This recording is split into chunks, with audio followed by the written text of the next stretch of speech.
আর হাদিসের মধ্যে আসছে মান ওয়া মিনকুম মুনকারান ফালিয়ুগাইয়িরহু বিয়াদিহি, যদি তোমাদের সামনে কেউ কোনো খারাপ কাজ করে সেটা যদি তোমরা দেখো তাহলে তাকে হাতে বাধা দাও, হাতে তাকে বাধা দাও। আর তুমি পাইলাম নাস্তাতে বাবিলিসানিহি, যদি হাতে বাধা দেওয়ার ক্ষমতা না থাকে তাহলে তাকে তুমি অন্তর্ভুক্ত জবান দ্বারা বাধা দাও, জবান দিয়ে প্রতিরোধ করো। এ বাবা তুমি যে কাজ করতেছো এই কাজটা পারো না, এই কাজ থেকে তুমি ফিরে আসো, এভাবে তাকে বাধা দাও। আর যদি ওইরকম সামর্থ্য না থাকে তোমাদের অবস্থা যদি একেবারে খারাপ হয়ে যায় পাইলাম নাস্তাতে বাবিলিসানিহি, তাহলে অন্তর্ভুক্ত তাকে তোমরা অন্তর দ্বারা ঘৃণা করো, অন্তর দ্বারা ঘৃণা করো, ওই ব্যক্তিকে তোমরা মহব্বত করবে না। যদি তোমরা মহব্বত করো তাহলে তোমরা উম্মতে মুহাম্মদী হতে পারবে না।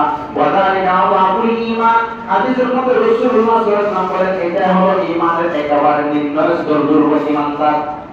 দুর্বল ঈমানদার যারা, তারা অন্তরে ঘৃণা করবে, তারা মুখে বাধা দিতে পারবে না, হাতে বাধা দিতে পারবে না, কিন্তু যদি অন্তরের মধ্যে আমাদের ঘৃণা না আসে তাহলে বোঝা যায় এই হাদিস থেকে তারা ঈমানদারও নয়, তারা ঈমানদারও নয়। এই জন্য বর্তমান মাস রবিউল আউয়াল মাস, এই মাসের মধ্যে দেখবেন আমাদের যে সমস্ত মুসলমান ভাইয়েরা, মুসলমান নামধারী মুসলমান ভাইয়েরা বিভিন্ন প্রকারে কুফরি এবং বেদাতি যেগুলো নবাবিষ্কৃত এরকম অনেক কাজ করবে, তাহলে আমাদের দায়িত্ব হলো তাদেরকে হাতে বাধা দেওয়া।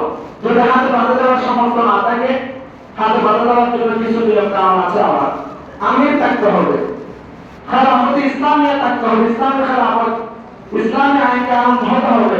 বাংলাদেশ এগুলো অল্প দিয়ে যায় নাই, তাহলে হাতে বাধা দেওয়ার সামর্থ্য আমার নাই। হ্যাঁ আছে, যদি আমার নিজের সন্তান যদি ওইরকম বেদাতি এবং কুফরি মুশরিকি শিরকি কাজের মধ্যে লিপ্ত হয় তাহলে আমি তাকে বাধা দিতে পারবো, হাতে বাধা দিতে পারবো।